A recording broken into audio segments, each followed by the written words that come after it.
మీకు okay start ఇచ్చిన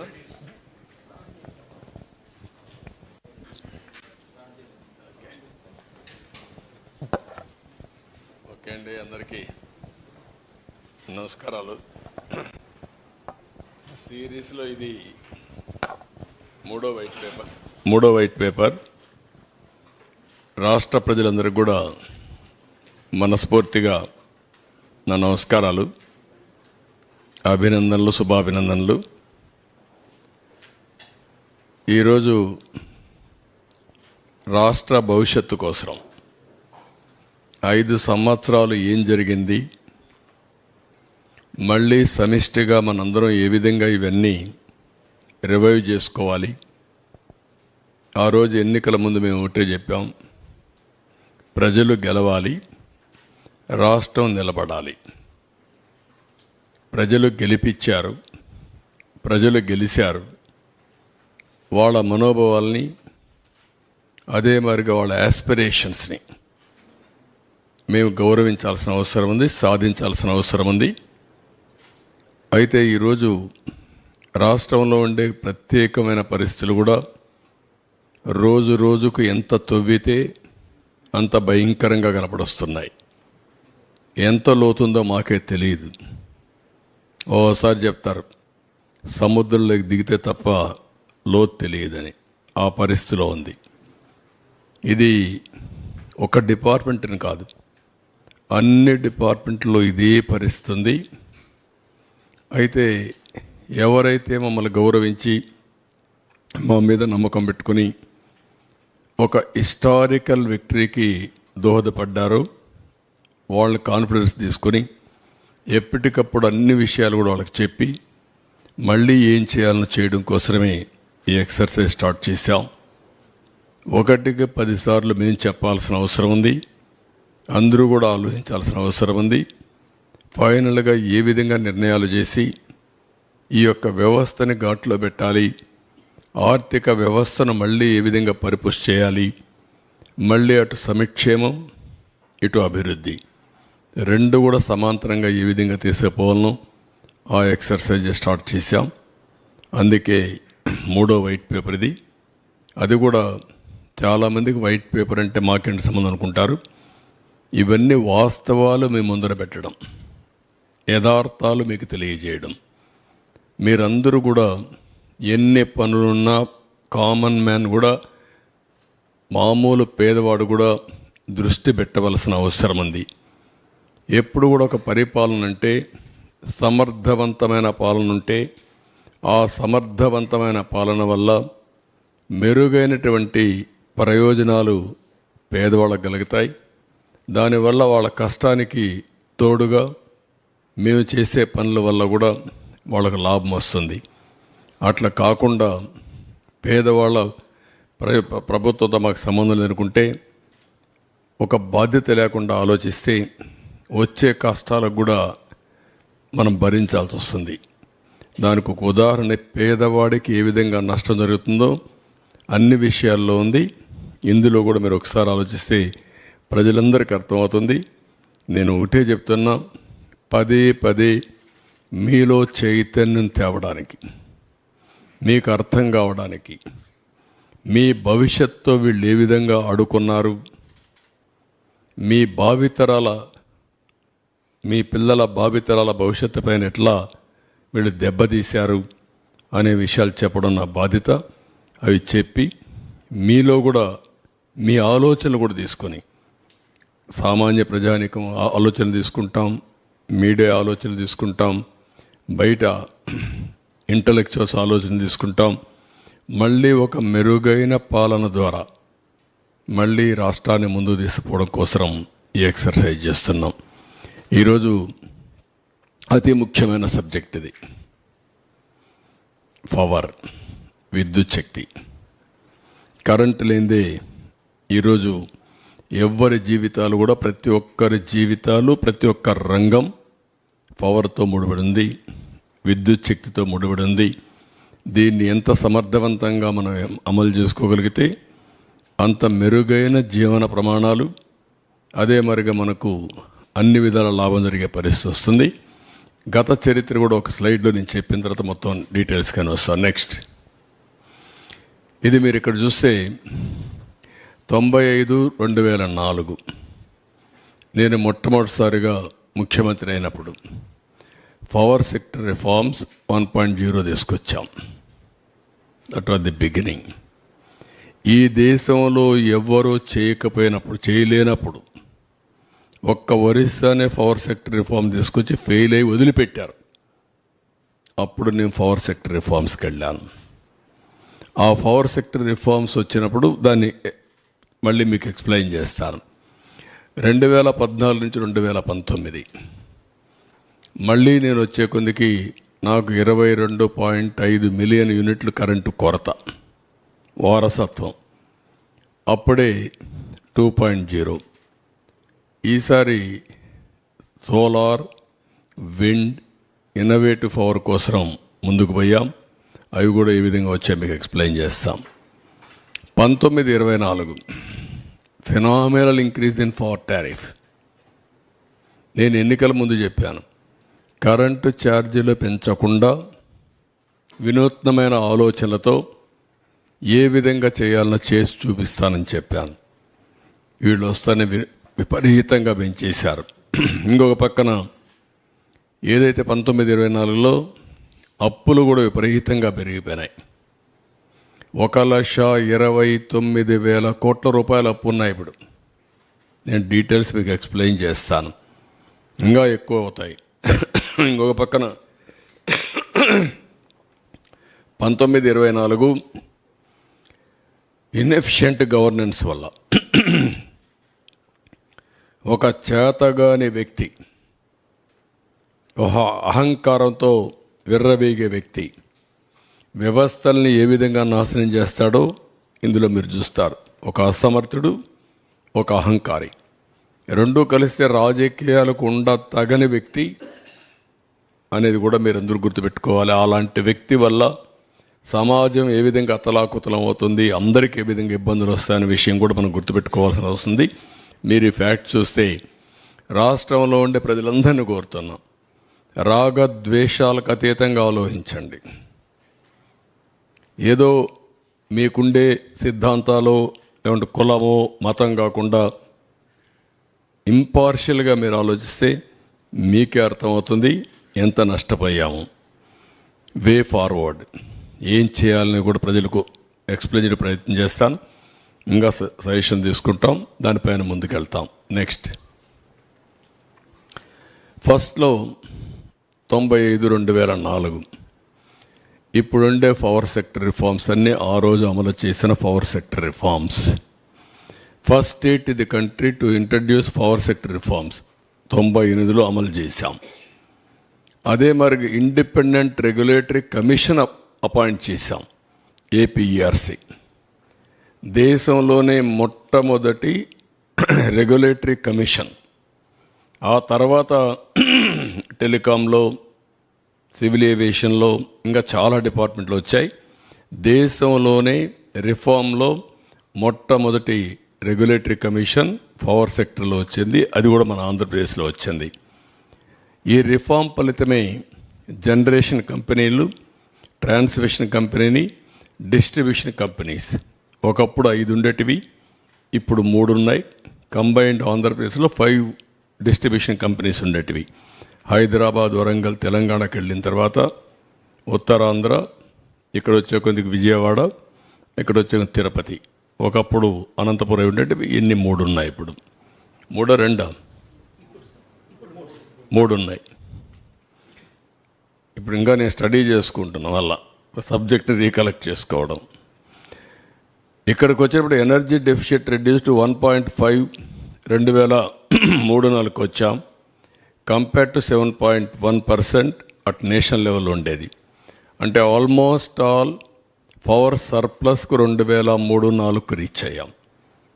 అంత మునుపైతే హైదరాబాద్లో కమ్యూనిస్టులు ఇక్కడ ఉంటారు, ఒకరిద్దరు మీడియా వాళ్ళు, రాఘవరెడ్డి ఉండేవాళ్ళు. ఏప్రిల్ వస్తే అసెంబ్లీ బడ్జెట్ సమావేశాలు 40-45 రోజులు.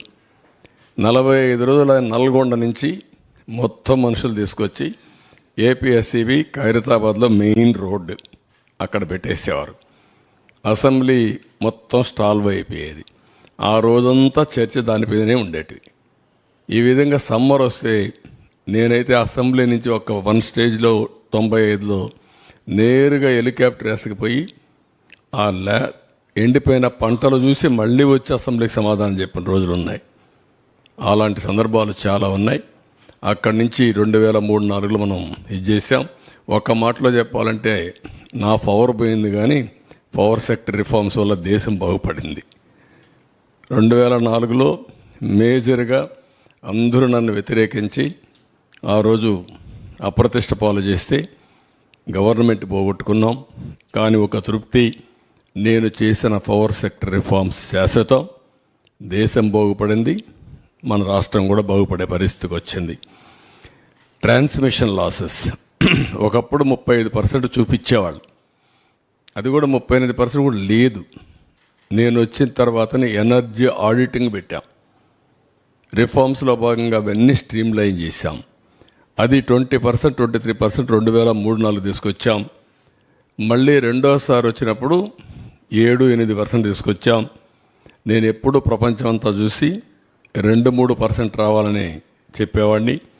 ఆ విధంగా మొత్తం ట్రాన్స్మిషన్ లాసెస్ కానీ డిస్ట్రిబ్యూషన్ లాస్ కానీ పెద్ద గతిగా తగ్గించాం. Next 14-19 power sector reforms 2.0.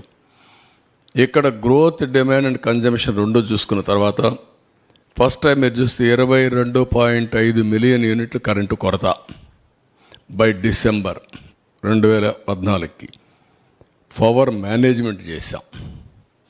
అక్కడి నుంచి బై జనవరి 2018కి అంత సర్ప్లస్ తీసుకొచ్చాం. ఇక్కడ మీరు చూస్తే పీక్ డిమాండ్ 6,784 మెగావాట్ల నుంచి 9,453 మెగావాట్లకు పెంచాం, 39%. కన్జంప్షన్ 40,174 మిలియన్ యూనిట్ల నుంచి 54,555 మిలియన్ యూనిట్లు పెంచాం, 36%. No power cuts, no tariff increase, no quality problems. Quality power ఇచ్చాం.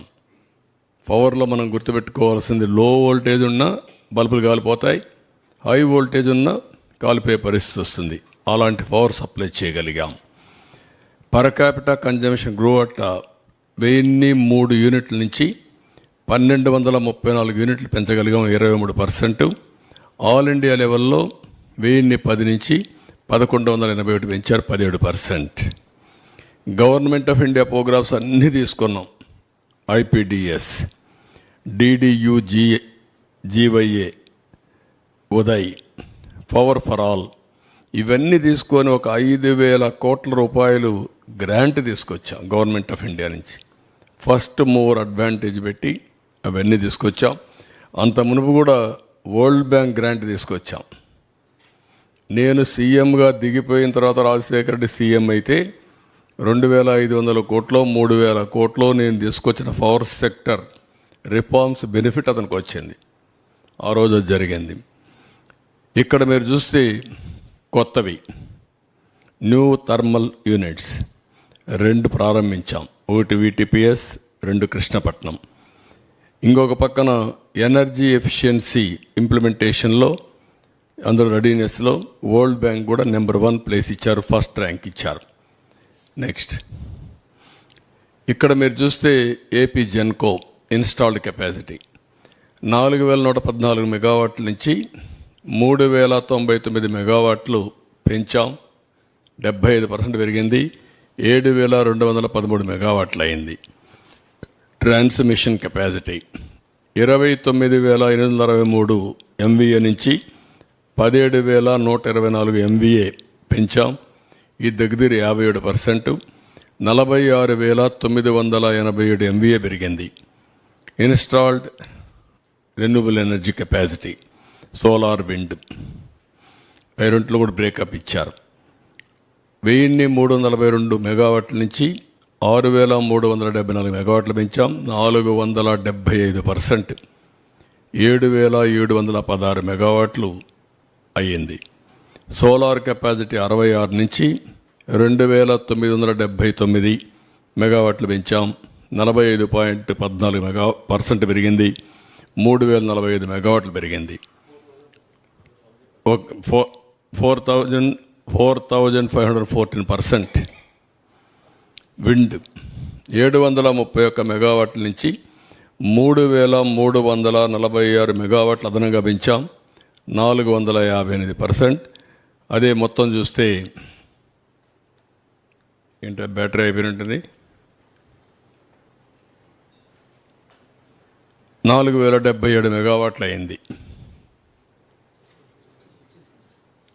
టోటల్ జనరేషన్ కెపాసిటీ 5456 ఉంటే దాన్ని 9473 పెంచి కట్ అయిపోతుంది చూడండి. 9473 మెగావాట్లు పెంచి 174% పెంచి 14,929 మెగావాట్లు చేశాం. నెక్స్ట్ మీరు ఒకసారి అవార్డ్స్ చూస్తే ట్రాన్స్కో 12, జెన్కో 27, అదే మాదిరిగా ఈస్టర్న్ పవర్ 48, నెడ్ క్యాప్ 43, ఏపీఎస్పీసీఎల్ 9, ఇంకా ఒక 5 నెట్ క్యాప్, ఇవన్నీ మొత్తం మీరు చూస్తే 145 అవార్డులు వచ్చాయి. అదే మాదిరిగా నోటబుల్ అవార్డ్స్ వచ్చి national and international agencies best power utility ఉందా తీసురా, బెస్ట్ బ్యాక్,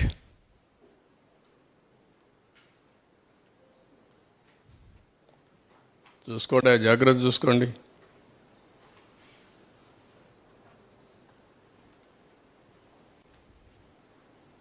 ఏది ఓకే, ఇది కరెక్ట్గా రావడం లేదు, ఎతకాలి, అలవాటు కావాలి. బ్యాక్ మొత్తం మీరు చూస్తే బెస్ట్ పవర్ యూటిలిటీ,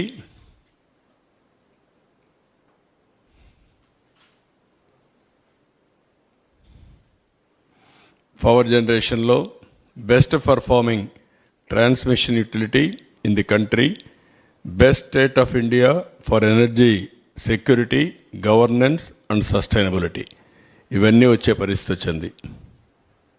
నెక్స్ట్ ఇక్కడ 1924 అది గత వైభవం, ఇది జరిగినటువంటి డ్యామేజ్. ఇక్కడ మీరు చూస్తే బ్రాడ్గా ఫిగర్స్లో మీరు ఒకసారి చూస్తే చూడండి, మీరు ఇది కూడా నువ్వు ఆపరేషన్ పెట్టినావు,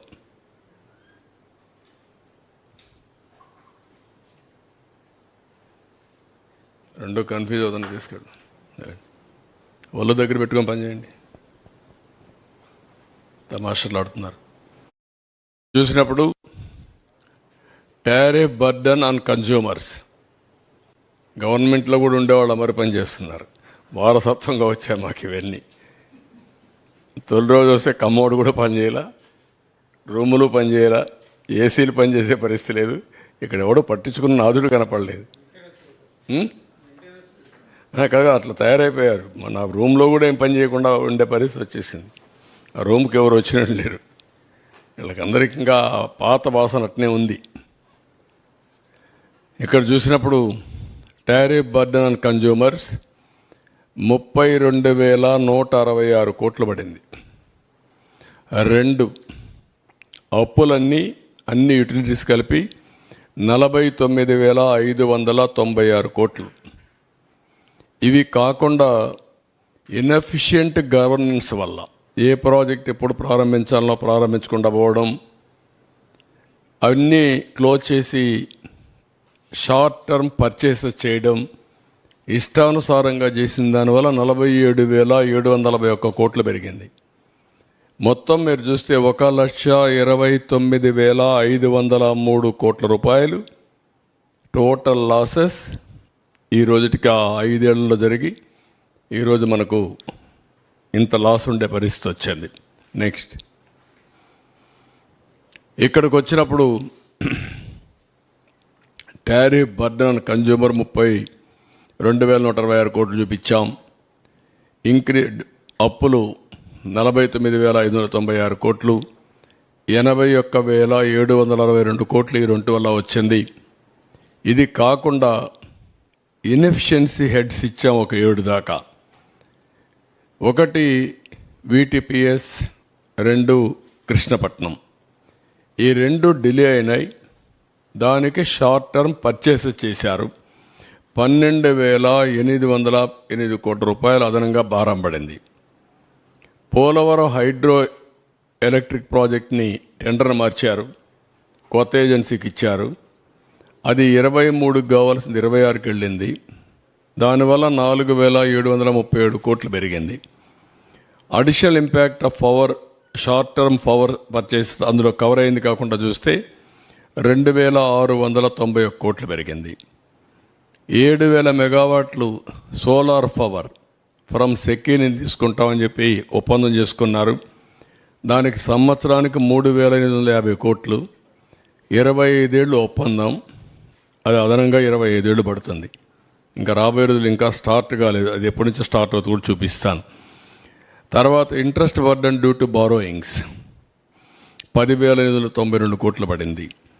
accumulated losses due to poor performance of discoms and also APPDCL 9,618 కోట్లు.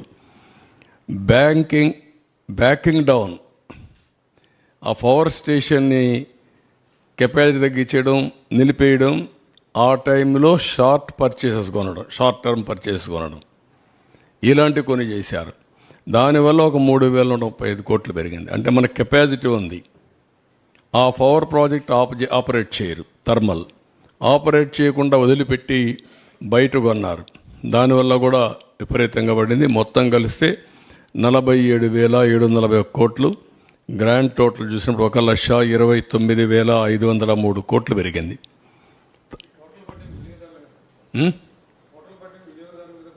అందరికీ వాళ్ళ మీద కదా, ఎవరైనా సరే ట్యాక్స్ పేయర్స్ మనే కదా. ఇది ఒక అసమర్థ ప్రభుత్వం వస్తే ఏ విధంగా అవుతుంది, రాష్ట్రానికి ఏ విధంగా భారం అవుతుంది, ప్రజలకు ఏ విధంగా శాపంగా మారుతుందో ఇదొక కేస్ స్టడీ. చదువుకున్న వాళ్ళు మీరు గుర్తుపెట్టుకోవాల్సిన అవసరం ఉంది.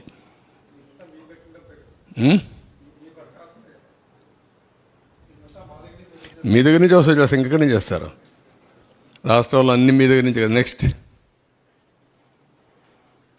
ఇక్కడ మీరు చూస్తే 1924 ఇన్వెస్టర్స్ కాన్ఫిడెన్స్ పోయింది, బ్రాండ్ ఇమేజ్ దెబ్బతినింది. ఇక్కడ సోలార్ విండ్కి PPLని రీనెగోషియేట్ చేస్తామన్నారు. సోలార్ విండ్ PPS అన్ని లీగల్ ఛాలెంజెస్ అన్ని తీసుకొచ్చారు. ఏపీ హైకోర్టు అవన్నీ చెప్తూ క్వశ్చన్ లేదు, మీరు పే చేయాలని. వీళ్ళు వాడుకోకుండా ఉన్నదాన్ని కోర్టు ఆదేశాలతో ఫిక్స్డ్ ఛార్జెస్ పే చేయాల్సి వచ్చింది. ఇప్పుడు సోలార్ కానీ వాడుకుంటే ఆ కరెంటు మనకు వచ్చేది, వీళ్ళు వాడుకోలేదు, వాడుకోకుండా రిజెక్ట్ చేశారు. కోర్టు ఏం చెప్పింది, అవన్నీ కుదరవు, మీరు పే చేయాలంటే వాడుకోని కరెంటుకి 9,000 కోట్లు పే చేశారు. Apex operational expenditure 9,000. మీరు అందరూ గుర్తుపెట్టుకోవాలి, ఎప్పుడు కూడా పవర్లో సోలార్లో ఆపరేషన్ ఎక్స్పెండిచరే మొత్తం. ఇది క్యాపిటల్ ఎక్స్పెండిచరే. Operation expenditure zero. ఎందుకంటే ఎండకు పెడతాం, రా మెటీరియల్ అవసరం లేదు, కరెంట్ ఉత్పత్తి అవుతుంది, అక్కడి నుంచి ట్రాన్స్మిషన్కి వెళ్ళిపోతుంది. 9,000 కోట్ల రూపాయలు పే చేశారు. Removal of incentives already announced in earlier పాలసీస్లో 15, 18 ఎక్సెట్రా అన్నీ వచ్చాయి. 21 విండ్ మిల్స్ PPAలు అవన్నీ అగ్రిమెంట్స్ ఇది చేశారు. అవన్నిటి వల్ల కూడా మళ్ళీ APRC క్యాన్సిల్ చేసి 21 విండ్ దీన్ని చేశారు. హైకోర్టు డైరెక్ట్ చేసింది, వాళ్ళకు కూడా పే చేయాలని చెప్పారు. మొత్తం కూడా this is the burden. Next ఇంకొక పక్కన మీరు చూస్తే cancellation of contracts AP Transco with CRDA contract work వచ్చి 1,315 కోట్లు. అప్పటికి ఎక్స్పెండిచర్ పెట్టింది 406 కోట్లు. ఇప్పుడు అడిషనల్గా అయ్యేది 280 కోట్లు అవుతుంది. ఇప్పుడు ఎస్టిమేట్ చూస్తే 1190 కోట్లు. అంటే ఈ వర్క్ క్యాన్సిల్ చేసిన దానివల్ల రాజధానిలో 281 crores అడిషనల్గా 280 కోట్లు అడిషనల్ ఎక్స్పెండిచర్ అవుతుంది ధరల పెరిగిన దానివల్ల. ఇంకొక పక్కన ఇది బ్యాకింగ్ డౌన్ జనరేటర్స్. ఇది ఏం చేశారంటే విండు, సోలార్ పవర్ రెండు కూడా 500 కోట్లు కన్జ్యూమర్ స్పెండింగ్ ఉంది కమిషన్ అక్కడ అప్పుడు ఆపరేట్ చేయకుండా పోయిన దానివల్ల. హిందూజా ప్రాజెక్ట్ నాట్ షెడ్యూల్డ్, వాళ్ళు కూడా షెడ్యూల్ చేయకుండా పోయే కొందికి సుప్రీంకోర్టుకు పోతే వాళ్ళు ఇచ్చారు, కంపల్సరీగా పే చేయమంటే 1235 కోట్లు పే చేసే పరిస్థితికి వచ్చారు. ఇంకొక పక్కన ఏపీ జెన్కో నేను చెప్పాను, ఆ కంపెనీస్ 1922 వరకు క్లోజ్ చేశారు. షార్ట్ టర్మ్ అంటే తాత్కాలికంగా కరెంట్ అంతా ఓపెన్ మార్కెట్లో కొన్నారు, దానికి అడిషనల్గా బర్డన్ అయింది. నెక్స్ట్ ఇక్కడ ఇవన్నీ కలిపితే మీరు చూస్తే tariff increase 16,699, true up or fuel surcharge. నాకు ఇవన్నీ కొత్త పదాలు, అప్పట్లో లేవు నేను ఉన్నప్పుడు. నేను కరెంట్ ఛార్జ్ ఒకటే వేసేవాళ్ళం. ఇన్నోవేటివ్లో వచ్చారు వీళ్ళు, తెలివినంతా ఉపయోగించారు. అందుకే ఇక్కడికి వస్తే true up or fuel surcharge అన్నాడు, 5,886 కోట్లు వేశారు. ట్రూ అప్ ఛార్జెస్ అన్నారు, 3,977 కోట్లు వేశారు. ఎలక్ట్రిసిటీ డ్యూటీ 5,604 కోట్లు అయింది, ఒక యూనిట్కి ₹1 వేశారు. ఆ డబ్బులు ఎవరికి పోవాలి? ఎలక్ట్రిసిటీ డ్యూటీ యూటిలిటీకి పోవాలి, గవర్నమెంట్ తీసుకున్నారు. గవర్నమెంట్ ఇవ్వవలసినటువంటి టారిఫ్ వేరియేషన్ ఉంటుంది, అగ్రికల్చర్కు మేము గ్యారంటీ ఇస్తాం, అది గవర్నమెంట్ పే చేయాలి, అది పే చేయలేదు. గవర్నమెంట్ పే చేయాల్సింది పే చేయలేదు, ఎలక్ట్రిసిటీ డ్యూటీ వేసి ఇందులో ఆదాయం సంపాదించుకున్నాడు గవర్నమెంట్. మళ్ళీ అలాంటి వేరియేషన్ చేశారు. టోటల్గా వచ్చే కొందికి 32,166 కోట్లు అయింది. ఇందులో మీరు చూస్తే 8,180 కోట్లు ఒక్క డొమెస్టిక్ కన్జ్యూమర్స్ పైన పడింది. ఆవరేజ్ టారిఫ్ డొమెస్టిక్ కన్జ్యూమర్స్ మీరు చూస్తే ₹3.87 నుంచి ₹5.63 పెరిగింది. అంటే 45% డొమెస్టిక్ అంటే ఇంటికి వాడే వాళ్ళపైన కరెంట్ ఛార్జీ పెరిగాయి.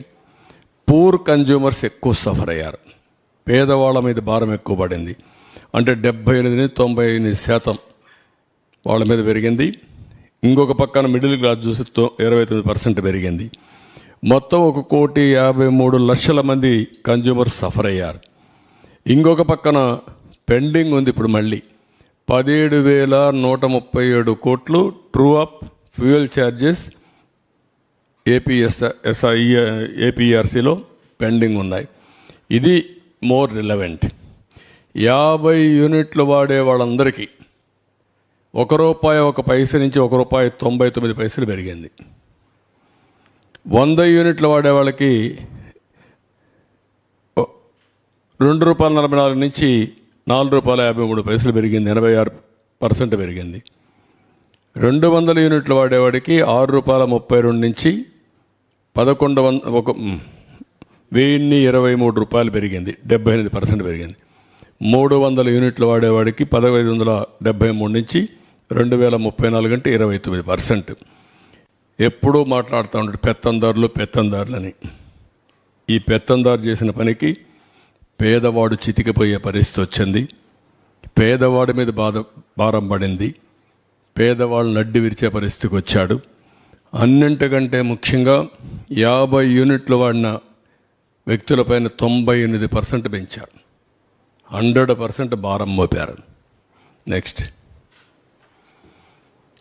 ఇక్కడ మీరు ఒకసారి చూస్తే ఈ యూటిలిటీస్ అంతా కూడా 62,826 కోట్ల రూపాయలు 18-19లో ఉంటే అది ఈరోజు 1,12,422 కోట్లు 23-24 పెరిగింది.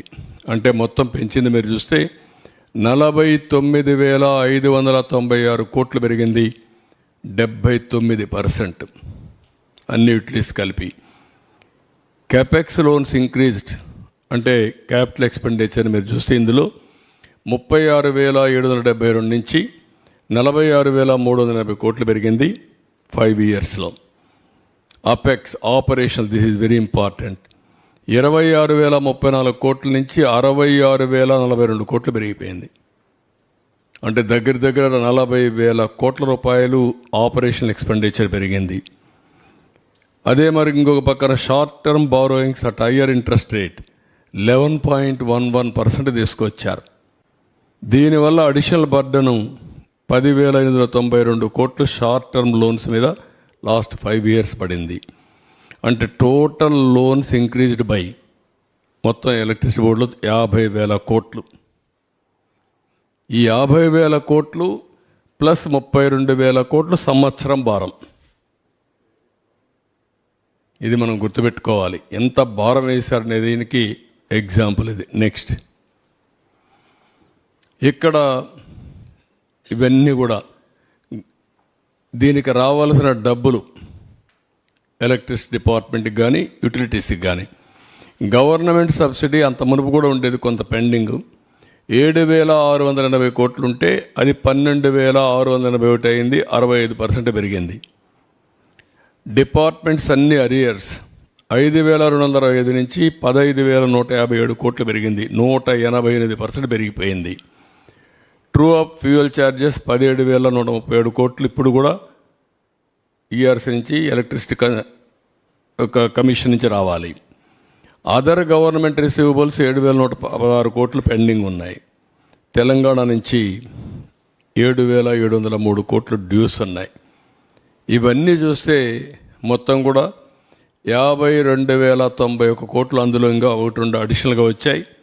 అవన్నీ చూసినప్పుడు 52,091 కోట్లు వీళ్ళకి బకాయిలు వేరియస్ ప్లేసెస్ నుంచి రావాలి.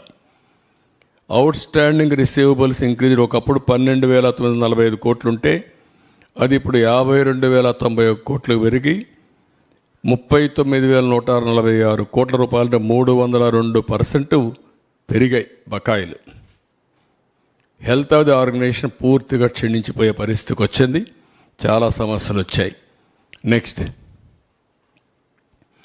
ఇక్కడికి వచ్చినప్పుడు గవర్నెన్స్ వల్ల, చేతగాని పరిపాలన వల్ల, రిపీట్గా చెప్తున్నా మీరు గుర్తుపెట్టుకోవాలి, ఒక్కొక్కసారి పెద్ద పెద్ద కంపెనీలు కూడా ఇన్వెస్ట్మెంట్ పెట్టినప్పుడు చేతగాని మేనేజ్మెంట్ వస్తే అవన్నీ కూడా BFRకి వెళ్ళిపోతాయి, ఉండే ఆస్తులు కూడా పోతాయి. ఆ విధంగా వీళ్ళు చేశారు. VTPS కృష్ణపట్నం డిలే, దీని నష్టం 12,818 కోట్లు. Polavaram hydro electric project delay 4,737 కోట్లు. Additional impact of short term power purchases, ఇది అదనంగా 2,691 కోట్లు.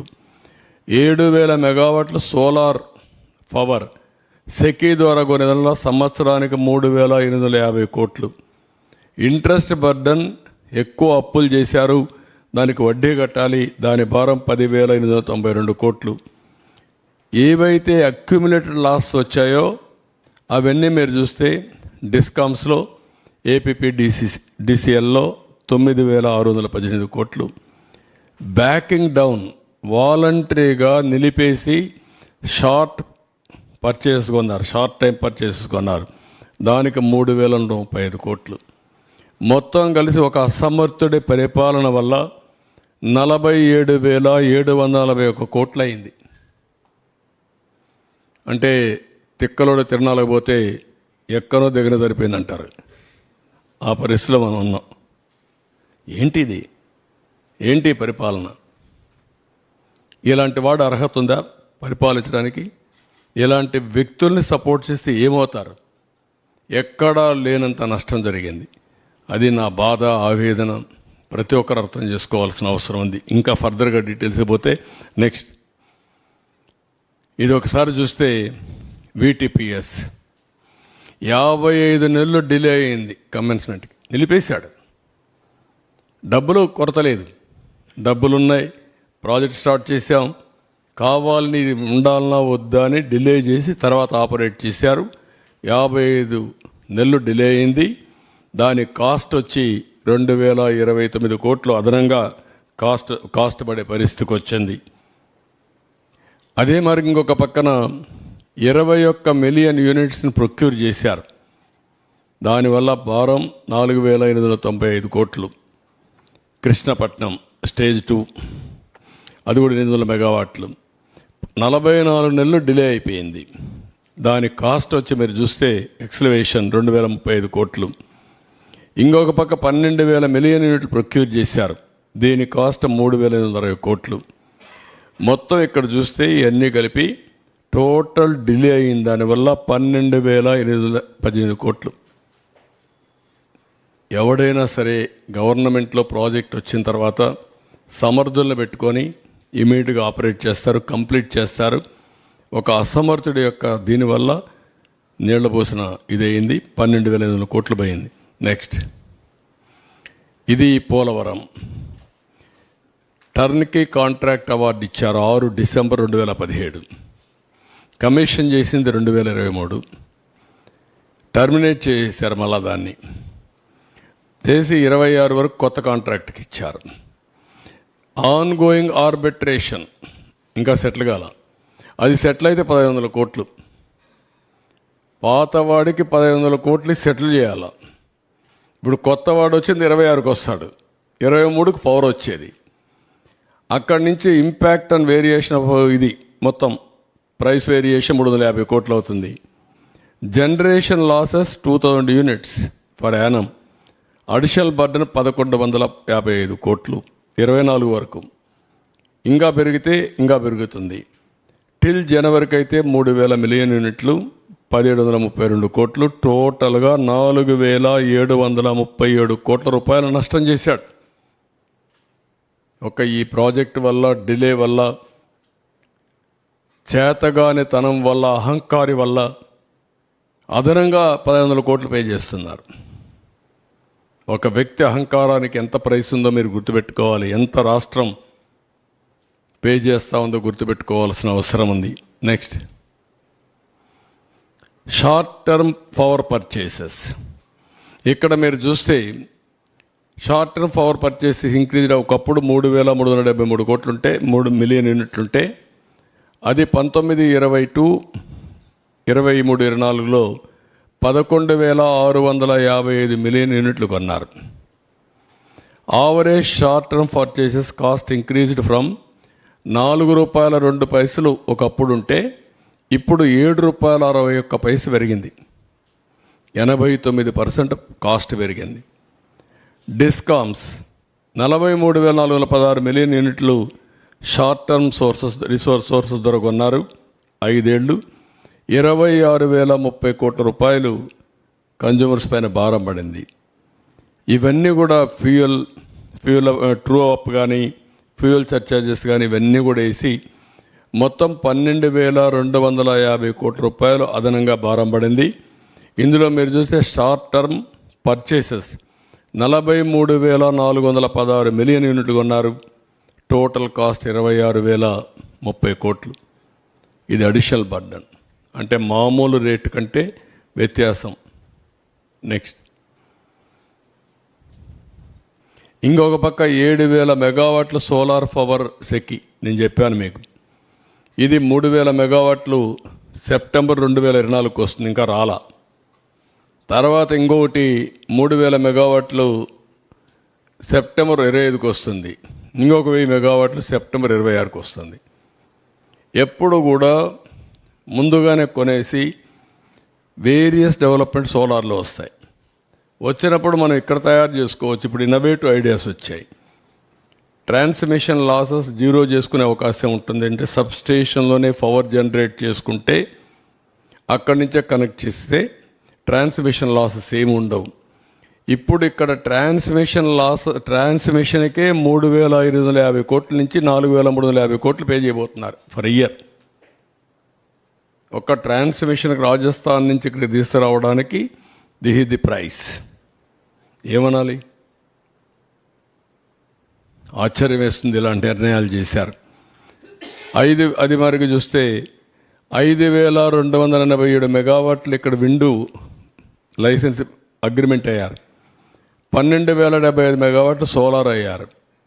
12,550 మెగావాట్లు పంప్డ్ స్టోరేజ్కి పర్మిషన్లు ఇచ్చారు.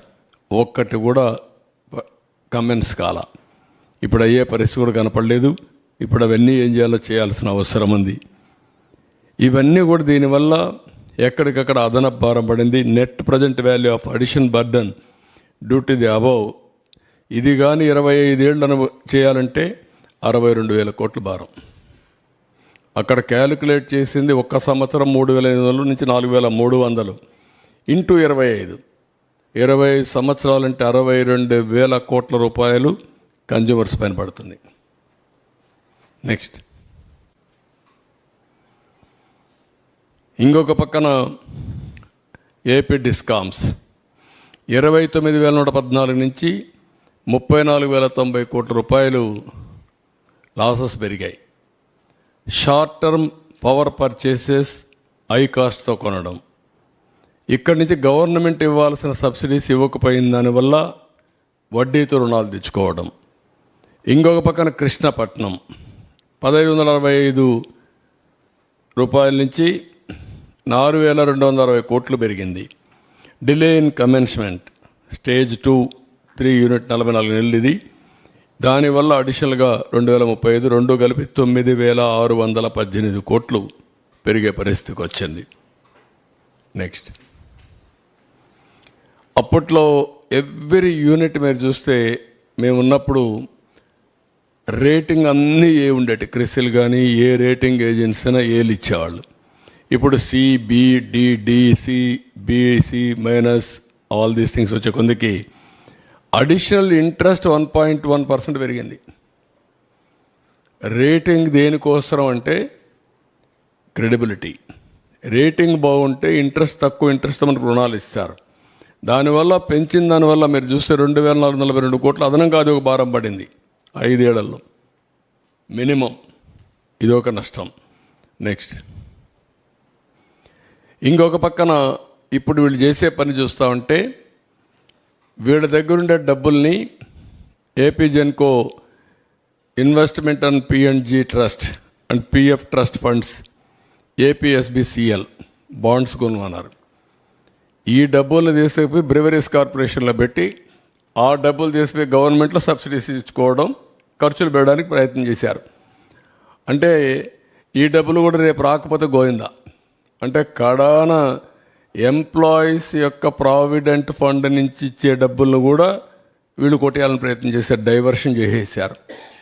అంటే ఏమనాలి వీళ్ళందరినీ, అంటే ఎంత నీచంగా ఎక్కడ డబ్బులు దొరికితే అక్కడ కన్నుబడి ఆ డబ్బులు తీసుకుపోయి ఖర్చు పెట్టేసేయడం. ఏపీ ట్రాన్స్కో 379 కోట్లు ఇన్వెస్ట్ చేసింది దాంట్లో. అంటే మొత్తం 2,513 కోట్లు ఇన్వెస్ట్ చేశారు. బాండ్స్కి కూపన్ ఇచ్చారు 8.5%. గవర్నమెంట్ గ్యారంటీ దానికి. మళ్ళీ వీళ్ళు చేసే తప్పుడు పనులకి గవర్నమెంట్ గ్యారంటీ.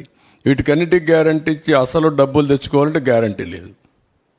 ఒక విషియస్ సర్కిల్ని క్రియేట్ చేసి ఒక విచిత్రమైన పరిస్థితుల్లో పరిపాలన చేశారు.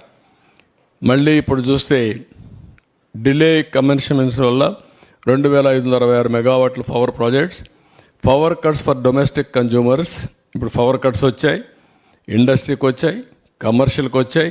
ఇవన్నిటి వల్ల మీరు చూస్తే ఎక్కడికక్కడ steep tariff increase and reimposing power cuts వల్ల sales growth limited to 4.8%, one of the lowest in the country.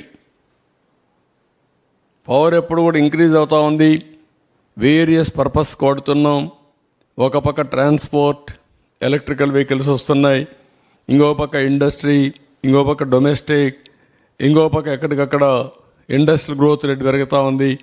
కానీ లోయెస్ట్ పవర్. దీనివల్ల ఏమైంది? గ్రోత్ రేట్ ఆగిపోయింది. గ్రోత్ రేట్ ఆగిపోతే ఆదాయం తగ్గిపోయింది, అభివృద్ధి ఆగిపోయింది, ఆదాయం తగ్గిపోయింది, అప్పుల పాలయ్యే పరిస్థితికి వచ్చాం. మళ్ళీ ఇది ఒక సైకిల్ మళ్ళా రివర్స్లో. నెక్స్ట్ ఇప్పుడు వే ఫార్వర్డ్ ఏం చేయాలనేది ఇప్పుడు ఒకసారి చూస్తే మొత్తం 1,29,503 కోట్ల రూపాయలు. ఇంకొక పక్క 25 ఏళ్ళు అయితే 62,000 కోట్లు. ఇంకొక పక్క ఇన్వెస్టర్స్ కాన్ఫిడెన్స్ మొత్తం పోయింది. ఇప్పుడు ఏం చేయాలి? మొత్తం లేనిపోని అగ్రిమెంట్లు చేసి కూర్చున్నారు. ఇవన్నీ ఇప్పుడు మళ్ళీ ఎట్లా హ్యాండిల్ చేయాల్సిన అవసరం ఉంది. ఇప్పటి నుంచి సీరియస్గా ఆలోచిస్తున్నాం. పవర్ కట్స్ లేకుండా క్వాలిటీ పవర్ ఎట్టివ్వాలి, రిలయబుల్ ఎట్టివ్వాలి, అఫోర్డబుల్ రేట్స్ ఎట్ రావాలి. అదే సమయంలో ఎనర్జీ సెక్టర్ కూడా ర్యాపిడ్గా ట్రాన్స్ఫార్మ్ అవుతూ ఉంది. చాలా మార్పులు చేర్పులు వస్తున్నాయి, ఊహించిన పరిణామాలు వస్తున్నాయి.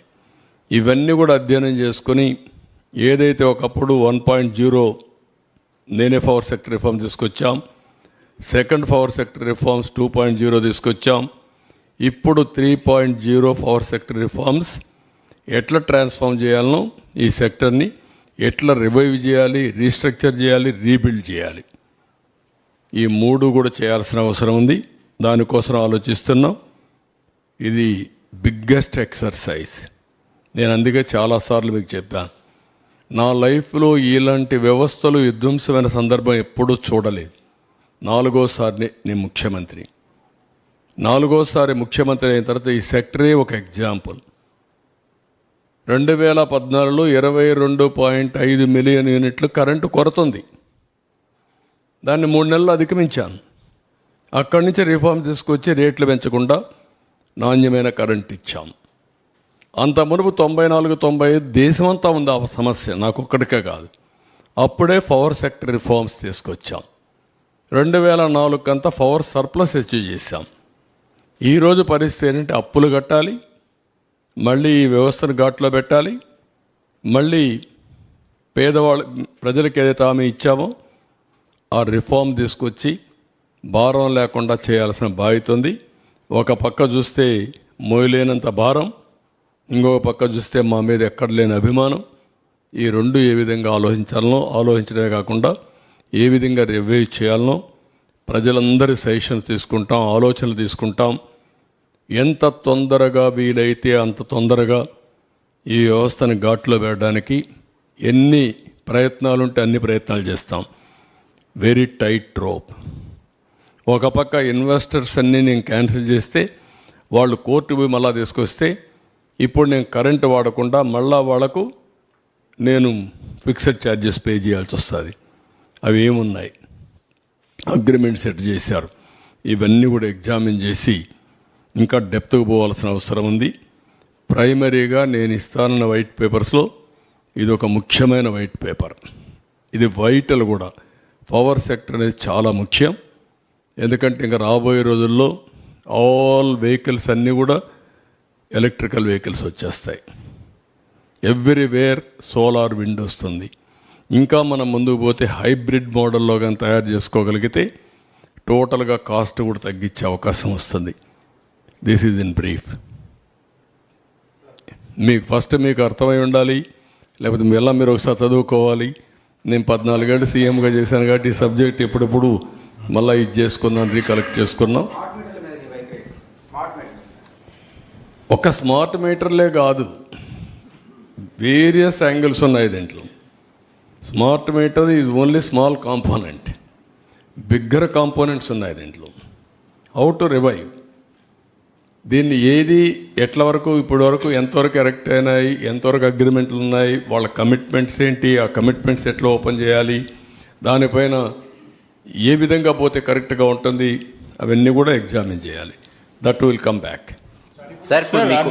సార్ ఇప్పుడు ఈఆర్సీ దగ్గర పెండింగ్లో ఉన్న 17,000 కోట్లని ఏం చేస్తారు? అంటే గవర్నమెంట్ ఏమన్నా షూరిటీ ఇస్తుందా ఈఆర్సీకి కానీ, లేదా అదే బ్రదర్ ఇవ్వాలంటే డబ్బులు ఎక్కడ ఉన్నాయి? షూరిటీ ఇవ్వాలంటే గవర్నమెంట్ దగ్గర ఎక్కడుంది? అన్ని నేను ఏంటంటే వాస్తవాలని మేము ముందర పెడుతున్నా, ప్రజల ముందర పెడుతున్నా.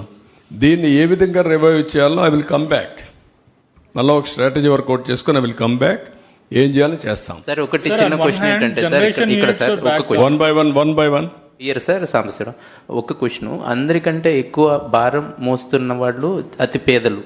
ట్రూ ఆఫ్ ఛార్జ్ కానీ, సర్ ఛార్జ్ కానీ, ఇంకొకటి కానీ మీరు ఎలక్షన్లో ఇచ్చిన హామీ కూడా వాళ్లకున్న సమస్యను పరిష్కరించేందుకు మార్గం చూస్తానని. ఫస్ట్ ప్రయారిటీగా దాని మీద ఏమైనా మీరు యాక్షన్ తీసుకునే అవకాశం ఉందా? ఉంటే ఆ ఆలోచన ఏంటి చెప్పగలిగితే బాగుంటుంది. అంటే నేను ఏమంటానంటే ఇప్పుడు ఇమ్మీడియట్గా భారం పడిపోయింది. నెక్స్ట్ రెగ్యులేటరీ కమిషన్ మళ్ళీ టారిఫ్ రావాలి. ఆ టారిఫ్ కూడా ఎప్పుడు వస్తుంది మీకు? నెక్స్ట్ మార్చికి వస్తుంది. నవంబర్లో ఫైల్ చేస్తారు, అప్పుడు వస్తుంది. ఒక పక్క టారిఫ్ని ఎట్లా కంట్రోల్ చేయాలి, రెండోది దీన్ని ఎట్లా రివైవ్ చేయాలి, పేదవాళ్ళకు లాంగ్ టర్మ్లో, ఇప్పుడు షార్ట్ టర్మ్లో కూడా నెక్స్ట్ నుంచి ఎట్లా చేయాలి, ఆ తర్వాత ఎట్లా చేయాలి, వేరియస్ ఛాలెంజెస్ ఉన్నాయి. ఇప్పుడు నేను ఢిల్లీకి వెళ్ళాను, అందరి మంత్రులను కలిశాను, ఫైనాన్స్ మినిస్టర్ని కలిశాను. ఇప్పుడు వాళ్ళు కూడా ఎంతవరకు హెల్ప్ చేయగలుగుతారో హెల్ప్ తీసుకోవాలి. వాళ్ళు మన భారం ఓకే, మనకిక్కడ ఓట్లేసి ఒక దుర్మార్గుడిని ఒక తిక్కలోని తీసుకొచ్చుకున్నాం, ఇష్ట ప్రకారం చేసి వెళ్ళాడు. వాళ్ళకి 29 రాష్ట్రాలు, ఒక రాష్ట్రాన్ని మొత్తం చేయలేరు. మన కష్టంతో మనం చేసుకుంటూ వాళ్ళ చేయూత కూడా తీసుకోవాల్సిన బాధ్యత మన మీద ఉంది. అట్లా కాకుండా మొత్తం మీరు భారం తీసుకోండి, మీరే చేయండి అంటే ఒకవేళ ఎన్డీఏలో భాగస్వాములుగా ఉన్నా వాళ్ళకు కూడా ఇబ్బందులు ఉంటాయి. ఈ విషయం ప్రజలు గుర్తుపెట్టుకోవాలి. ఒక దుర్మార్గుడు చేసిన పనికి, ఇప్పుడు తెలంగాణ ఉంది, ఆదాయం ఉంది అక్కడ, ఇక్కడ ఆదాయాన్ని కూడా చంపేశాడు, ఆదాయాన్ని చంపేశాడు, అప్పులు చేశాడు. ఇంకొక పక్క ఎక్కడ దొరికితే అక్కడ అప్పులు చేశాడు. కడాన మద్యాన్ని కూడా తాకట్టు పెట్టి 25 ఏళ్ళకు అప్పులు తెచ్చిన మహానుభావుడు. ప్రభుత్వ భూముల తాకట్టు పెట్టి అప్పులు తీసుకొచ్చిన వ్యక్తి. ఇది చాలా డిబేట్ జరగాలి. ఇప్పుడు నా 45 ఏళ్ల రాజకీయ జీవితంలో ఎప్పుడూ చూడనటువంటి దుర్మార్గమైన పాలనని ఈ 5 ఏళ్లలో చూసాం, అంతే. సార్, ఇప్పుడు 2014 నుంచి 19 వరకు పవర్ ఇంటరప్షన్ లేదు, ప్లస్ ఛార్జీలు కూడా పెంచలేదు. మళ్ళీ ఇప్పుడు నుంచి మీరు ఎన్నికల ముందు చెప్పారు, ప్రస్తుతం అందరికి ఇబ్బంది ఏంటంటే పవర్ ఇంటరప్షన్స్ లేకుండా చేసే బాధ్యత నాది. అది రేపు ఎల్లుండి చేస్తాం. ఇప్పుడే చెప్తున్నా మీ అందరి ముందర, మా విజయానందకి, ట్రాన్స్కోకి అందరికీ చెప్తున్నా, we are very clear, I'm very clear, everywhere meters ఉంటాయి, బీ కేర్ఫుల్. ఎవడైనా సరే ఎక్కడైనా సరిగా పనిచేయకపోతే ఆ రికార్డు తీసుకొని will take firm action. Voltage ఉంటుంది, ఎప్పుడు కట్ అయ్యేది ఉంటుంది, అప్ టు సబ్స్టేషన్ వరకు ఉంటుంది, ఈవెన్ ఇంటి వరకు కూడా ట్రాక్ చేసే అవకాశాలు ఉన్నాయి. కాబట్టి ఎక్కడైనా సరే అది ఉంటే ఆ సిస్టమ్ ఎస్టాబ్లిష్, ఆ సిస్టమ్స్ కూడా చంపేశారు. ఒకప్పుడు ఇక్కడ కంట్రోల్ రూమ్ పోతే యూ కెన్ మానిటర్ ఎవ్రీథింగ్. ఇప్పుడు ఆ రికార్డ్స్ కూడా లేకుండా చేశారు. వీళ్ళు కూడా డిస్టర్బ్ చేశారు. వీళ్ళు వచ్చిన తర్వాత దేవుడు పట్టించుకోదు, వీళ్ళు పట్టించుకోడు, వదిలేశారు. Now I'm asking them, current కోతలు అనేది రాకూడదు, లో వోల్టేజ్ ఉండకూడదు, కరెంటు క్వాలిటీ ఇవ్వాలి. దట్ నిన్న మొన్న కూడా కొన్ని కంప్లైంట్స్ వస్తున్నాయి. You alert everybody by taking teleconference and video conference. Not ఎవన్ single complaint రావడానికి వీల్లేదు. ఒరిజినల్గా మీరందరూ గుర్తుపెట్టుకోవాల్సింది, ఒరిజినల్గా రిఫార్మ్స్ తెచ్చిన ముఖ్యమైన ఉద్దేశం ఏంటంటే నాణ్యమైన కరెంటు తక్కువ ధరకు ఇవ్వడానికి పవర్ సెక్టర్ రిఫార్మ్స్ తీసుకొచ్చాం. అందుకే ఎలక్ట్రిసిటీ డిపార్ట్మెంట్లో మీరు చూస్తే అన్ని డిపార్ట్మెంట్ల కంటే ఎక్కువ శాలరీస్ ఎలక్ట్రిసిటీ డిపార్ట్మెంట్లో ఉంటాయి. ఎందుకంటే ఇక్కడ కష్టపడి పని చేస్తున్నారనే ఉద్దేశంతోనే రిఫార్మ్లో ముఖ్యమైన ఉద్దేశం ఎంప్లాయీస్ హ్యాపీగా ఉండాలి, మెరుగైన సేవలు కన్జ్యూమర్స్కి అందించాలి. సార్, అగ్రికల్చర్ పంప్ సెట్స్ కి స్మార్ట్ మీటరింగ్ ఒకటి ఏర్పాటు చేస్తున్నారు కదా సార్, ఇప్పటికే 50,000 వరకు ఇన్స్టాలేషన్ చేశారు.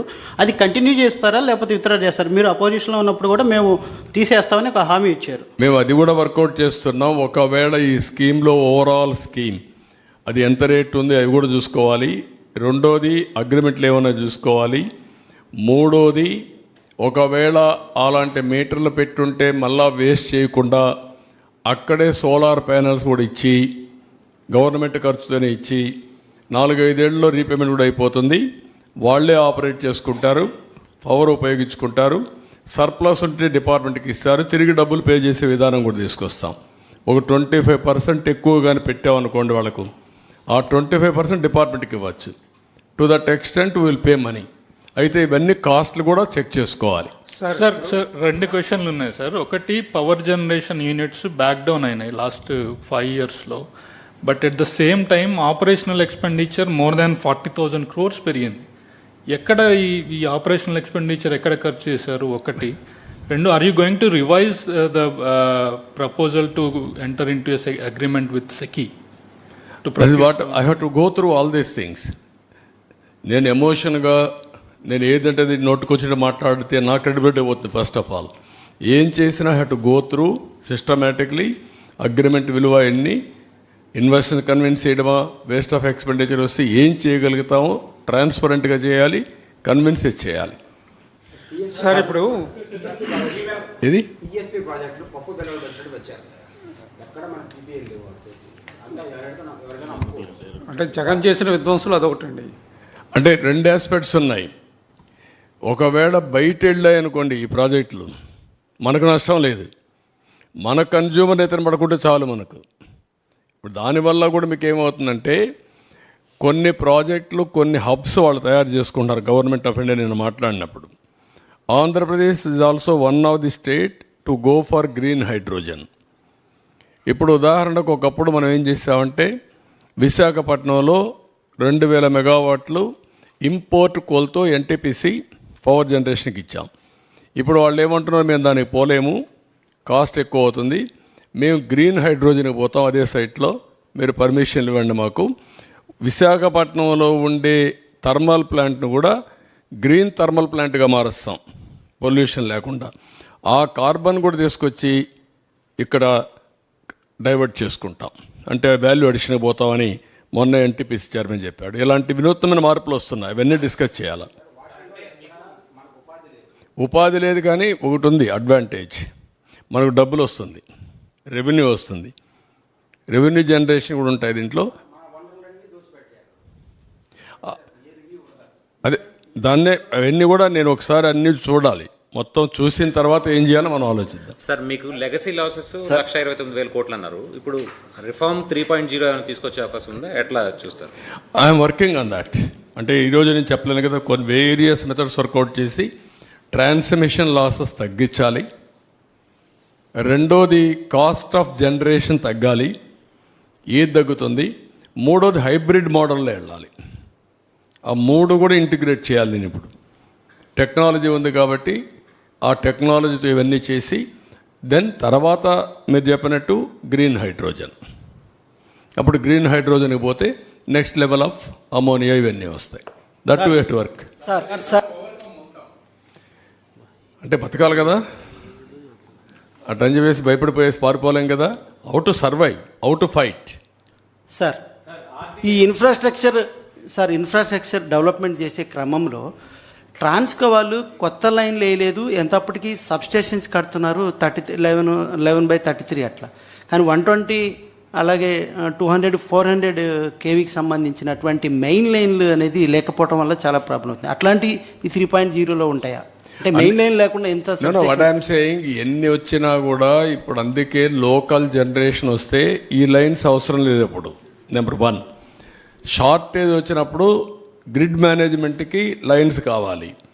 రెండోది అడిషనల్ పవర్ జనరేట్ చేసినప్పుడు కొంతమంది ముందుకు వచ్చేది ఏంటంటే మన స్టేట్లో, ఎందుకంటే ఇది ఎడ్యుకేషన్ కూడా కావాలి, గ్రీన్ హైడ్రోజన్ పోవాలండి. అది ఫ్యూచరిస్టిక్. గ్రీన్ హైడ్రోజన్కి ఎంతవరకు పోగలుగుతారు, అది వైబిలిటీ ఉందా, కొంతమంది ముందుకు వస్తున్నారు, మాట్లాడుతున్నారు. ఫస్ట్ ఎన్టీపీసీ మేము వెళ్తాం, మీరు పర్మిషన్ ఇవ్వమంటున్నారు. దానికి సెపరేట్ లైన్ వేయాలి మళ్ళీ. ఆ గ్రీన్ హైడ్రోజన్ వస్తే అందులో కూడా మనకు ఆదాయం వచ్చే పరిస్థితి వస్తుంది, ట్యాక్సెస్ ఇవన్నీ వస్తాయి. ఇవన్నీ కూడా ఎగ్జామిన్ చేసుకొని మనం గవర్నమెంట్ ఆఫ్ ఇండియా కూడా ఆంధ్రప్రదేశ్ని, మధ్యప్రదేశ్ని, గుజరాత్ని గ్రీన్ హైడ్రోజన్ హబ్స్గా పెట్టుకున్నారు. ఒక 3 రాష్ట్రాలని డెవలప్ చేయాలని చెప్పి ఆలోచిస్తున్నారు. అవన్నీ కూడా ఎగ్జామిన్ చేయాలి.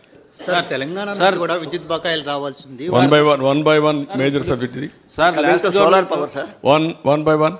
సార్ సోలార్ పవర్లో పిఎం సూర్యోదయ స్కీమ్ కింద Andhra Pradesh lagging behind sir. We're in 14th place. They are giving 78,000 subsidy for 3 kilowatt and 60,000 subsidy. మనం 1 lakh యూనిట్స్ కానీ పెట్టుకుంటే, హౌస్ రూఫ్ టాప్ సోలార్ పెట్టుకుంటే 3 crore units generate per month. అదేమా నేను ఏం చెప్పాను, డెమోక్రటైజేషన్ ఆఫ్ పవర్ జనరేషన్ అన్నాను. అంటే మీ ఇంట్లోనే కరెంట్ తయారు చేయొచ్చు, మీ పొలంలో కూడా తయారు చేయొచ్చు, నువ్వు వాడుకోవచ్చు, వాడుకునేది మిగిలింది డిపార్ట్మెంట్కి ఇవ్వచ్చు. రెండోది క్యాపిటివ్ జనరేషన్కి వెళ్ళొచ్చు. ఒకవేళ ఏదైనా మనకు డబ్బులు క్రాస్ సబ్సిడీ ఇవ్వాల్సి వస్తే ఎలక్ట్రిసిటీ డ్యూటీకి వెళ్తే విన్ విన్ సిచ్యువేషన్. ఇప్పుడు ఎట్లా వసూలు చేశారు, 1 రూపీ ఫర్ యూనిట్, 5,000 కోట్లు వసూలు చేసి ఆ డబ్బులు వీళ్ళు తీసేసుకున్నారు, డిపార్ట్మెంట్కి ఇవ్వలేదు.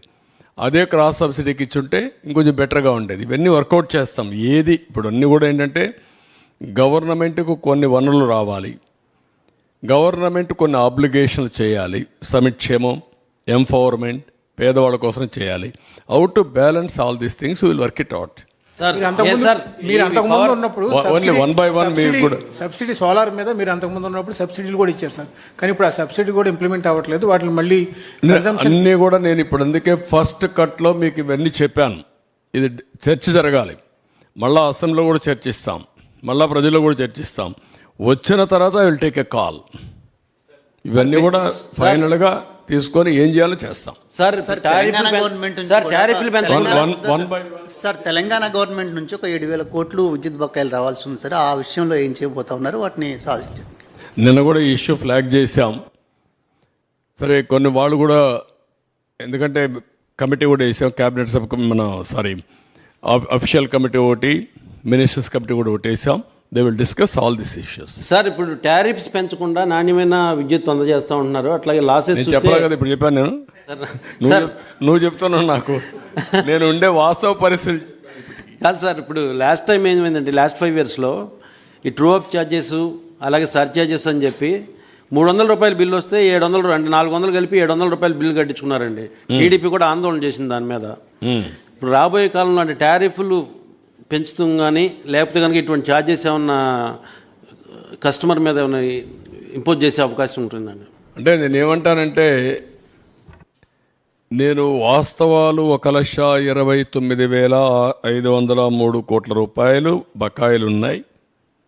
దీన్ని సర్వైవ్ చేయాలి.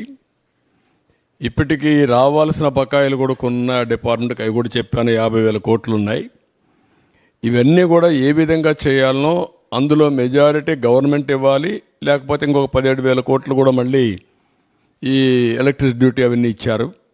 ఇవన్నీ ఉన్నాయి, అన్నీ కూడా ఎగ్జామిన్ చేస్తాం. చేసిన తర్వాత ఒక కాల్ తీసుకొని ఏ విధంగా ప్రజలకు మేలు చేయగలుగుతాం. సిచ్యువేషన్ ఇది. నేను అన్ని డిపార్ట్మెంట్లు ఈ పరిస్థితి, రోడ్లు లేవు, భయంకరంగా ఉన్నాయి. డిపార్ట్మెంట్లు అన్నీ ఇప్పుడు మీరు చూశారు, నేను ఇక్కడికి వస్తే కనీసం పాయింటర్ కూడా ఇవ్వలేకపోయారు. నాకు కూడా మూడు పోయింది 10 నిమిషాలు. ఇంకా కోపం వస్తే దానికంటే బియాండ్ నేను వెళ్ళలేను. నేను నిబ్బరం చేసుకోవాలా, నిబ్బరం చేసుకున్నా. వాళ్ళ డ్యూటీ ఏంటి, పాయింటర్ పెట్టుకోవాలి కదా, పవర్ పాయింట్ ప్రజెంటేషన్ ఒకసారి చెక్ చేసుకోవాలి కదా. ఇవన్నీ చాలా సమస్యలు ఉన్నాయి. అంటే ఇంకా ఎక్కువ మాట్లాడితే మీరేమంటారు, ఇది పోయి అది వస్తుంది రేపు highlight. This is where I am today.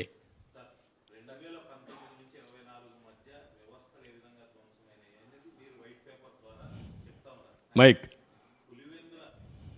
Pulivendula MLA ములాఖత్తులు అని జైలు దగ్గరికి వెళ్తూ నేను చంద్రబాబు గారిని హెచ్చరిస్తున్నా అంటూ పదే విమర్శలు చేస్తున్నారు. ఏం చేద్దామంటావు? ఏం చేద్దారంట,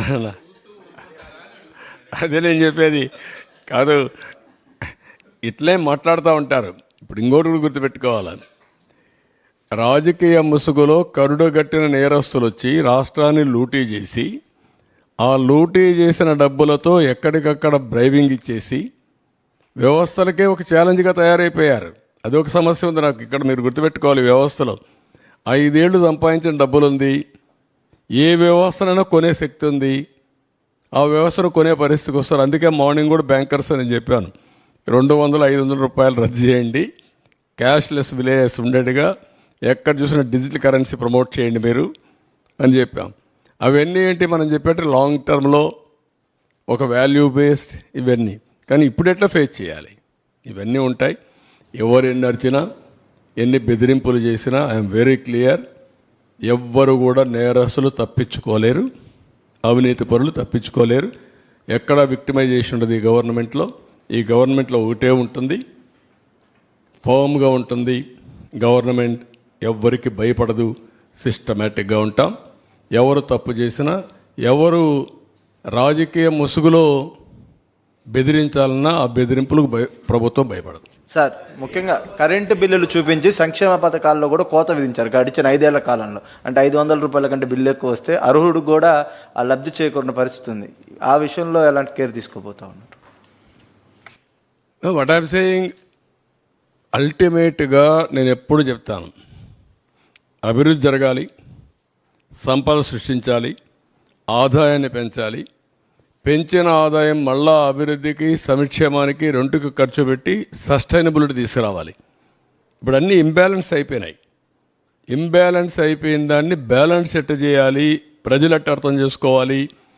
మొన్న మేము హామీ ఇచ్చాం. హామీ ప్రకారం ఇమీడియట్గా ఏం చేశాం, 3,000 రూపాయలు పెంచాం, 4,000 రూపాయలు పెంచాం. 3,000 రూపాయల నుంచి దివ్యాంగులకు 6,000 పెంచాం. కొంతమంది ఇంట్లో నుంచి లేని వాళ్ళకి 15,000 పెంచాం. బెడ్ నుంచి రాలేని వాళ్ళకి 15,000 పెంచాం. అది మానవతా దృక్పథం చేయాలి. నిర్ణయం చేశాం. మళ్ళీ ఉచిత ఇసుక చెప్పాం. ఉచిత ఇసుక ఇస్తాను ఇచ్చాం. ఇప్పుడు దాన్ని కూడా కొంతమంది విమర్శిస్తున్నారు. అంటే ఎట్లా మాట్లాడుతున్నారంటే ఉచిత ఇసుక అంటే మేము ఇసుక ఇంట్లో ఇస్తామని చెప్పామని మాట్లాడతారు. లేకుంటే నేనే మళ్ళీ ఇల్లు కూడా కట్టిస్తాను, లేకుంటే వాళ్ళ ఇంట్లో కూడా పొలాన్ని నేను పని చేస్తాను అని చెప్తారు. ఏం చెప్పమంటారు వాళ్ళని? ఇది రాజకీయం. ఆ రాజకీయాలన్నప్పుడు వాళ్ళకి వాళ్ళు చెప్పేది తప్పని చెప్పాలి. దీనికంటే ట్రాన్స్పరెంట్ పాలసీ ఏముందంటే జిల్లాలకు అప్పచెప్పాం, స్టాక్స్ అన్నీ వాళ్ళకే ఇచ్చేసాం, అక్కడ ఇసుక తీయమన్నాం.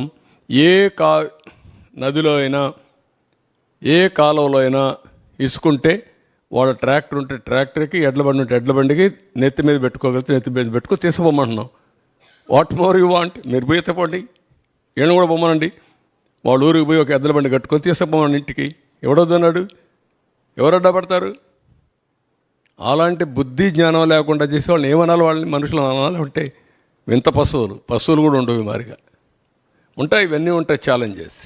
సార్, 1,29,000 కోట్ల అప్పు ఉంటే రావాల్సిన 52,000 కోట్ల వరకు ఉన్నాయన్నారు కదా, అట్లాంటి వాటిని రికవరీ చేయడానికి ఏమన్నా చేయాలి? అది కూడా గవర్నమెంటే ఇవ్వాలి. మళ్ళా ఎక్కడ నుంచి కాదు, దానికి కూడా గవర్నమెంట్ లింక్. మళ్ళీ ఎక్కడికి వచ్చింది లింక్? గవర్నమెంట్కే వచ్చింది. అది కూడా ఇవ్వకుండా చేసేసాడు. మళ్ళా వాళ్ళ దగ్గర ఉండే డబ్బులు, వాళ్ళ సేవింగ్స్, వాళ్ళ ప్రావిడెంట్ ఫండ్ కూడా డైవర్ట్ చేసేసుకున్నాడు బ్రూవరీస్ కార్పొరేషన్కి. What do you say? మీరు ఎవరు అతన్ని చీకొట్టడం లేదు. నువ్వెట్ట చేస్తావు, నేను చేస్తా, చేయకుండా ఎందుకంటే నాకు బాధ్యత అది. I will do it. Sir, Telangana నుంచి రావాల్సిన 7,000 కోట్లు బ్యాలెన్స్ ఎలాగో ఉంది, దాన్ని ఏమైనా మొన్న చర్చకు వచ్చిందా సార్ వీటి విషయాల్లో? పెట్టాం కదా కమిటీ. నువ్వు కూడా మెంబర్గా ఉంటావు కమిటీలో? కాదు,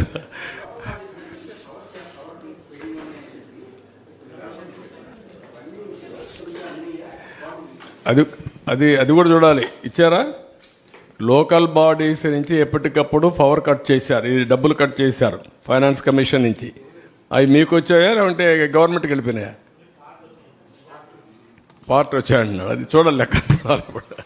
ఇప్పుడు లెక్కలు చూడాలంటే ప్రజెంట్ సిఏజీ కూడా లాభం లేదు, కొత్త సిఏజీ ఏర్పాటు చేయాలి ఇప్పుడు. Sir, the numbers you have shown have already crossed red mark, I believe.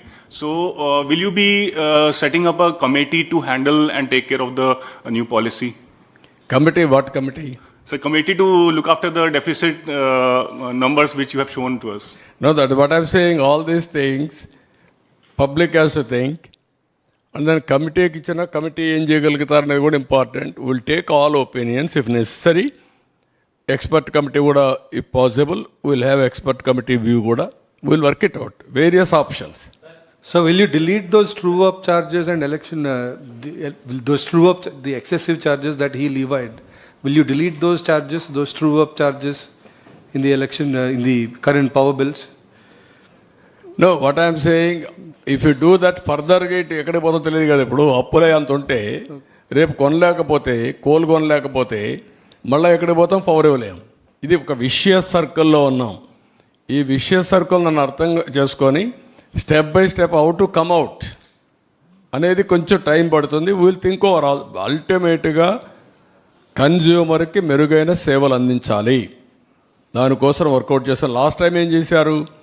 ఇష్టానుసారంగా చేసి 19 వరకు మేము చేసిన పనులు ఉపయోగించుకొని 24, 23కి వచ్చే కొద్దికి పవర్ కట్లు పెట్టే పరిస్థితికి వచ్చారు.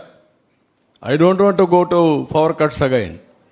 క్వాలిటీ పవర్ ఇవ్వాలి, కాస్ట్ ఎఫెక్టివ్ ఇవ్వాలి, ఏమేమి మార్గాలను చూసుకోవాలి. One A short term, medium term, long term. I have to plan it. So will the state government launch a campaign for common people to adopt rooftop solar panels? Everything we will do. What all possible, everything. ఒకవేళ అందరూ roof టాప్కి వెళ్ళిపోయి అందరూ power వాళ్ళే మేము generate చేసుకుంటామంటే common మ్యాన్కి ఇవ్వాల్సి కూడా ఉంది. మళ్ళీ అది కూడా ఒక ఇవన్నీ కూడా ఏంటంటే హైబ్రిడ్ మోడల్లో వెళ్ళాలి.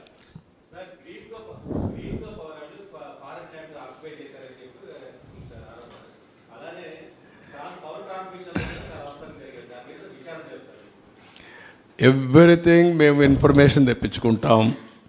అదే సమయంలో ఆరోపణలు చేస్తారా, కమిటీలు వేస్తారా, ఎంక్వైరీలు వేసేస్తారా, ఎవరు ఇన్వెస్ట్మెంట్ ల్యాండ్ కూడా చేసేస్తారా మీరంటే దానికి సమాధానం లేదు. కాదు, ఇప్పటికే ఈ రాష్ట్రంలో ఒక భూతం ఉందని ఎవడు రావాలంటే భయపడుతున్నారు. మేము అందుకే పదే పదే చెప్తున్నా, ఆ భూతాన్ని రాబోయే రోజుల్లో శాశ్వతంగా భూములను పెడతాం, సమాధి కట్టేస్తాం, భూతానికి రాజకీయ సమాధి కడతాం అని చెప్తున్నాం. అలాంటి చెప్పినప్పుడు మీరు కూడా ఇమీడియట్గా ఎంక్వైరీ చేసేస్తారా, లేదంటే ఇంకోటి చేసేస్తారంటే ఎవరు రారు రాష్ట్రానికి. మనం ఒక పద్ధతి ఉంది, ప్రజాస్వామ్యంలో ఉన్నాం. ఒక పక్క చట్టాలు ఉన్నాయి, కోర్టులు ఉన్నాయి, ఒక పక్క మనం ఉన్నాం. అందుకే అమరావతిని ఏం చేశాడు, ఒక అగ్రిమెంట్ చేశాం అమరావతిలో. అగ్రిమెంట్ ఏంటి, రైతులు, సిఆర్డీఏ రాజధాని ఇద్దరూ కలిసి సిఆర్డీఏ కలిసి ఒక మ్యూచువల్ అగ్రిమెంట్కి వచ్చారు. మేము భూమి ఇస్తాం, తిరిగి మాకు మీరు ఇవ్వాలని ఒక అగ్రిమెంట్కి వచ్చారు. ఆ అగ్రిమెంట్ చెల్లదు, నేను 3 రాజధానులు పెడతాను పెట్టాడు. ఏమైంది, సుప్రీంకోర్టుకు పోయాడు, 5 ఏళ్ళు అయిపోయింది, 3 రాజధానులు రాలేదు, ఉండే రాజధాని పోయింది. కొండ 4 మంది వేస్తే ఉండే 4 ఊడిపోయింది. అదే అతను చేసిన పని. దానివల్ల ఎంత నష్టం వచ్చింది, లక్షల కోట్ల రూపాయలు నష్టం వచ్చింది. లక్షల కోట్ల రూపాయలు ప్రజాధనం ఆవిరైపోయింది. అందుకే నేను చెప్పాను, తిక్కలోడు సంతకు పోతే ఏమవుతుందని. అదే జరిగింది, తిరునాళ్ళకి పోతాయి. సార్, పవర్ ప్లాంట్స్కి మీరు కూడా నన్ను ఎమోషనల్గా డిస్టర్బ్ చేయాలి, మీరు అది చేస్తారా, మీరు 5 ఏళ్ళు ప్రెస్ కాన్ఫరెన్సే చూడాల, మీరు మాట్లాడుతున్నారు దగ్గరికి వచ్చి మళ్ళా. కాదు, నేను ఇంత డెమోక్రటిక్గా క్వశ్చన్స్కి అన్నిటికీ సమాధానం చెప్తాను, మీరు అడిగిన దానికి అన్నిటికీ సమాధానం చెప్తున్నా. నాకెందుకంటే I'm confident what I'm doing is right. I want to convince you, I want to take forward and convince people. Sir, power ప్లాంట్స్కి కోల్ షార్టేజ్ అనేది బాగా ఇష్యూగా ఉంది సార్. అంటే 2 days కానీ 3 days కంటే కూడా ఎక్కువ ఉండటం లేదు. ఏది పవర్ ప్లాంట్స్కి కోల్ ఇష్యూ, కోల్ షార్టేజ్ ఉన్నాయి. అది అంటే 3 to 4 days ఉంది. ఇంకా అది కూడా బిల్డప్ చేయాలి, కోల్ కూడా బిల్డప్ చేయాలి. ఇవన్నీ ఎట్లుంటాయంటే, ఇప్పుడు వర్షాకాలం వచ్చింది, ఎవడైనా కానీ ముందుంటే కామన్ సెన్స్ ఉంటే వర్షాకాలానికి మామూలు కంటే ఒకప్పుడైతే నేను నెలకు కూడా బిల్డప్ చేసాం, 10 రోజులు నెలకు బిల్డప్ చేశాం. ఇప్పుడు అది కూడా పోయింది. అలాంటి సమస్యలు ఉన్నాయి, అవి కూడా బిల్డప్ చేస్తాం. ఏం చేయాలో చేద్దాం. ఒకటి కాదు, చాలా సమస్యలు ఉన్నాయి. మీరు కూడా రాస్తే పాజిటివ్గా రాయండి, లేకపోతే ఎడ్యుకేటివ్గా రాయండి. ప్రజలకు ద్రోహం చేసే పని చేయొద్దని మీరు కూడా. సార్, ఈ హైడల్ పవర్ ప్లాంట్స్ నిర్వహణ లోపంలో ఉన్నాయి. రెండోది సీలియర్ పవర్ ప్లాంట్ ఒకటి నిర్మాణంలో ఆగిపోయింది సార్. ఆగిపోలా, ఇంకా ఉంది, ప్రాసెస్లో ఉంది. ఇక్కడ పిఎం సూర్యఘర్ అని డొమెస్టిక్ ఇచ్చారు, అది మీరు చెప్పిన ప్రోగ్రాం. కుసుమ్ అని బి అని ఫామ్ ల్యాండ్కి ఇచ్చారు. కుసుమ్ సి సబ్స్టేషన్ లెవెల్లో కూడా ఒక ప్రోగ్రాం ఇచ్చారు. అంటే సబ్స్టేషన్ లెవెల్లో డిమాండ్ సప్లై బ్యాలెన్స్ కోసం ఒక 50 మెగావాట్లు 60 మెగావాట్లు అక్కడ ఇచ్చి అక్కడ చేయడం. కుసుమ్ బి ఫామ్ ల్యాండ్లోనే వాళ్ళకు సోలార్ అవన్నీ పర్మిషన్లు ఇవ్వడం, వాళ్ళు చేయడం. అదే మరి సూర్య గారు వచ్చి డొమెస్టిక్ ఇచ్చి రూఫ్ టాప్లో పెట్టడం. ఈ 3 ప్రోగ్రాంలు కూడా గవర్నమెంట్ ఆఫ్ ఇండియా ఇచ్చింది. ఇది ఏ విధంగా లాజికల్గా తీసేపోను, will take it up. Chances ఎంతవరకు ఉన్నాయండి? మొన్నే బీపీఎల్తో మాట్లాడాం, బీపీసీఎల్ వాళ్ళు కూడా వస్తున్నారు. అది వస్తే ఇక్కడ పెడతారా ఎక్కడ పెడతారా వాళ్ళ కన్వీనియన్స్ అవన్నీ మాట్లాడుకొని మ్యూచువల్లీ అగ్రీడ్ ప్లేస్లో పెట్టాలని, మన రాష్ట్రానికి రావాలని ఆశిస్తున్నా. Okay, thank you.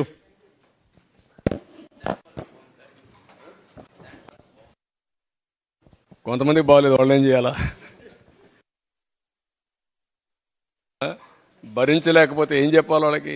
రియల్గా నాకేంటంటే రియల్గా ఆర్థిక పరిస్థితి బాగాలేదు, డబ్బులు లేవు.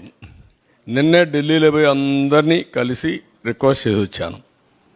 ఒక పక్క ఎవ్రీ డే టు డే 1,00,000 కోట్లు ఎంత ఉంది, అది కూడా రేపు ఎల్లుండి తీస్తాం, అప్పుడు ఫైనాన్స్ అప్పుడు చెప్తాం.